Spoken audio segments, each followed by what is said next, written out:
Oh, sick. We got ports of the old games. How much are they? Oh, not terrible, but not ideal. Wonder what the others think. Ah, right. This is a Pokemon game. Hello, I'm Nato. We just got Fire Red and Leaf Green announced for Switch and Switch 2, and people have been having certainly mixed reactions. While some people absolutely love being able to play a beloved classic, others are distraught at the price and calling this absolutely ludicrous. I want to voice some thoughts on this because I have a crazy idea. Both sides make good points. I think it goes without saying that the Pokemon community can definitely overreact to a lot of announcements, to the point where you mostly end up seeing both extreme ends of the argument. But in reality, it's not really all black and white, because we don't have black and white remix. Fire Red and Leaf Green were released all the way back in 2004, back when graphic tees were the rave and everybody was listening to MCR. They were a remix of Pokemon Red and Blue for the Game Boy Advance due to hardware limitations that didn't allow transfer of Pokemon from Gold, Silver, and Crystal over to Ruby, Sapphire, and Emerald. Plenty of people were bummed they couldn't bring their favorite Pokemon to their newest game, so this was Game Freak's solution, since Fire Red and Leaf Green could trade directly with Ruby, Sapphire, and Emerald. You know, after beating the game and playing Wars Waldo for 2 hours to get a shiny rock. Now we got them being released standalone digitally on the Switch family of systems and at a price of $19.99. Now, I don't think the price is insane, but it's definitely higher than what would be expected. The games retailed at $39.99 well over 20 years ago, so having the digital copies be 50% of the price is not a terrible deal. I've seen both sides debate endlessly about the price is too high, the price is too low, just pirate the game, bring back the national oh wait, that's the wrong game. $20 isn't terrible, but Virtual Console releases on the 3DS were $10 a pop. The jump between Game Boy Color and Game Boy Advance graphics would justify a price increase in my opinion, but that would have been $15 at most, and I think most would agree.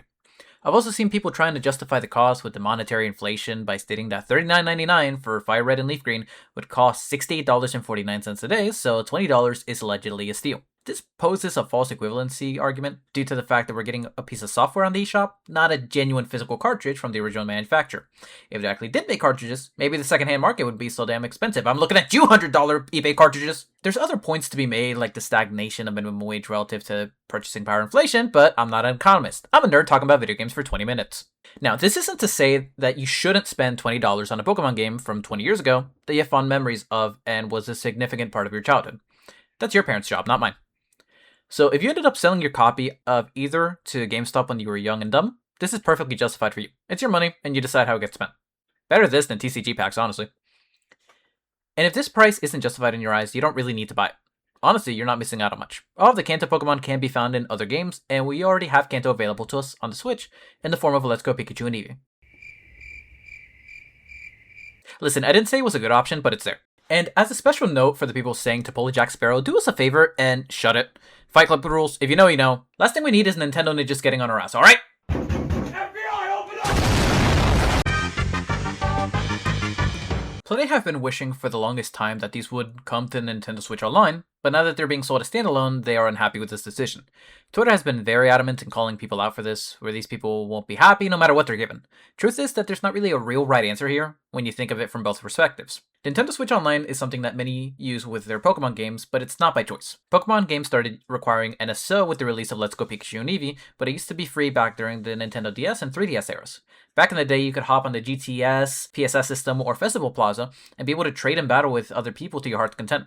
But Nintendo took a look at what Sony and Microsoft were doing and wanted a piece of the action. I like money. Granted, you don't need NSO to play games, but you are restricted to only having local communication for it. For completionists, you either need to have a friend nearby who plays or have a second Switch to be able to do trade evolutions and get version exclusives.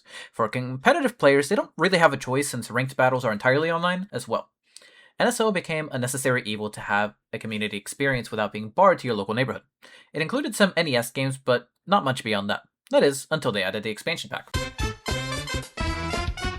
The expansion pack included way more retro consoles for them to offer in their online service, including the Game Boy Advance. When people saw this, their last two brain cells clicked and they saw the possibility that we could get retro Pokemon games on a service they were stuck paying for already. Anticipation was high, and other mainline Pokemon games were already available, like Stadium and Mystery Dungeon. Now, with this announcement, it is a bit of a slap to the face, because now they're paying $50 for NSO, and $20 for the games individually. On the other hand, it's not necessarily a bad thing. Nintendo Classic games are only available so long as you pay the monthly subscription fee.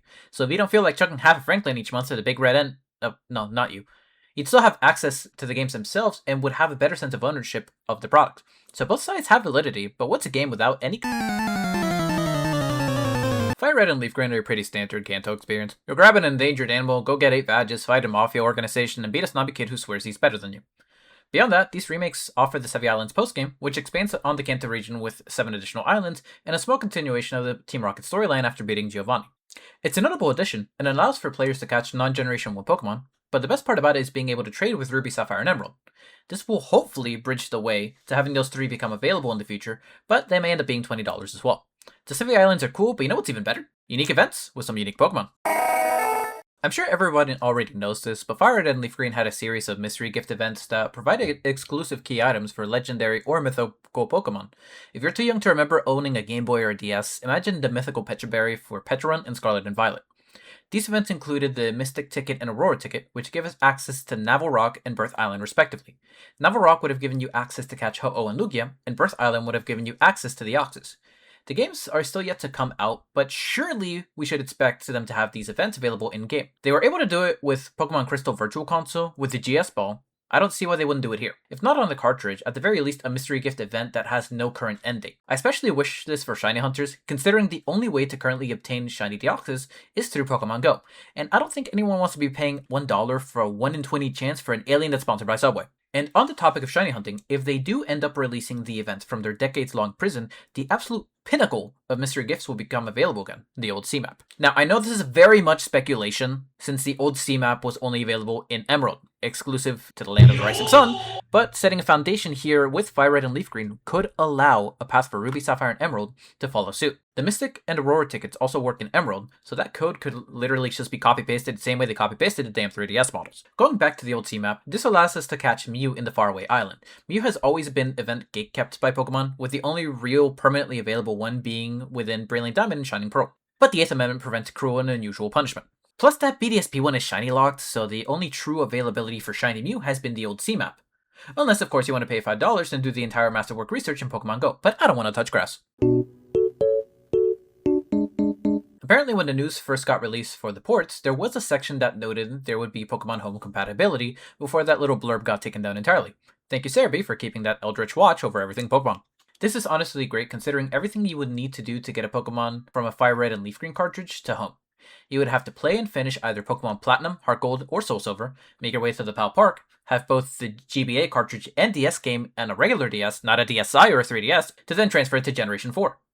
Then you either finish Black, White, Black 2 or White 2, and go to the Poke Transfer Lab to have your DS that had that Generation 4 cartridge, along with your 3DS with the Generation 5 game. Then use the Poke Transporter app on the 3DS to transfer the Pokemon to Pokemon Bank, and then use Pokemon Bank to transfer to Pokemon Home. I don't know about you, but I don't have generational wealth to have all this equipment, so I'll take the transfer straight to home. It likely got taken down to make a big announcement about it on Pokemon Day, but other aspects of connectivity have been discussed. Allegedly, you can do local communication to both trade and battle, but you can't seem to do it online. On one hand, it makes sense, since the Virtual Console releases on the 3DS only had the framework to do local communication. But this isn't exactly the 3DS, it's the Switch and Nintendo has stepped up their game on internet connectivity. Furthermore, there's plenty of trade evolutions that will become inaccessible to people if they don't have anyone nearby to trade with, like Alakazam, Golem, Machamp, and even Gengar. Online would solve that, and while many argue that online is not needed and just to go out and make friends, we are Pokemon fans. Do you think many of us are socially well adjusted? Even then, this is under the assumption that you know someone who has a Switch and bought the Fire Red and Leaf Green ports as well. And with how much online interaction has grown over time, many people do just play online with their friends. This isn't like the 2000s where you would bring your Game Boy to school or on a car trip, or even go to a friend's house to play video games or have a sleepover. It's 2026 and now I gotta take out a mortgage on my home to buy a Switch too. Oh god damn it! Even if they restricted trade and battle to only local communication, the aspect of Pokemon Home connectivity could solve the same issue that it raises. It just depends if it's a one-way transfer like Let's Go Pikachu and Eevee, or Pokemon Go, or if it's two-way transfer like Sword and Shield, Brilliant Diamond Shining Pearl, Pokemon Legends Arceus, and Scarlet and Violet. Two-way transfer would solve literally all of that, because I could just transfer Haunter from Pokemon Home, drop him in Pokemon Legends EA, throw a linking cord on him, evolve him to Gengar, then transfer him back to Home, and Fire Red and Leaf Green respectively. I don't realistically see this happening, since the Virtual Console releases were one-way transfers to Bank, but I would be very happy to be wrong here. In addition, seeing that the games could connect to Pokemon Home makes me wonder if they would include a Pokédex completion page for Fire Red and Leaf Green, with a potential new origin mark, or just reusing the same one they already had from the Virtual Console games. Maybe this is how they would make Shiny Mew permanently available as a completion reward, but I digress. Whether you love it or hate it, Fire Red and Leaf Green will be coming out digitally on February 27th, and we'll only really know if these concerns are addressed. I will always argue that players should be able to experience the entirety of older games with modern availabilities, since we're not in an age where we lack the technology or means to provide digital events and quality of life improvements that were not available from the originals. But that doesn't mean that the lack of these improvements makes them bad games. They are still Fire Red and Leaf Green, and they provide a classic vibe that just can't be replicated with modern games. If you feel that's worth $20, go for it. No random person on the internet can tell you otherwise. If you feel that it's not worth $20, that's also perfectly fine since you don't feel it provides that same content to price ratio. I do hope that this paves the way to re-releases of older titles, but only time will tell. Feel free to voice your thoughts in the comments below, because for right now, there's only one thing to really look forward to. Spending $70 on the next Pokemon game and $30 on the next DLC. I hope the game has trees and windows.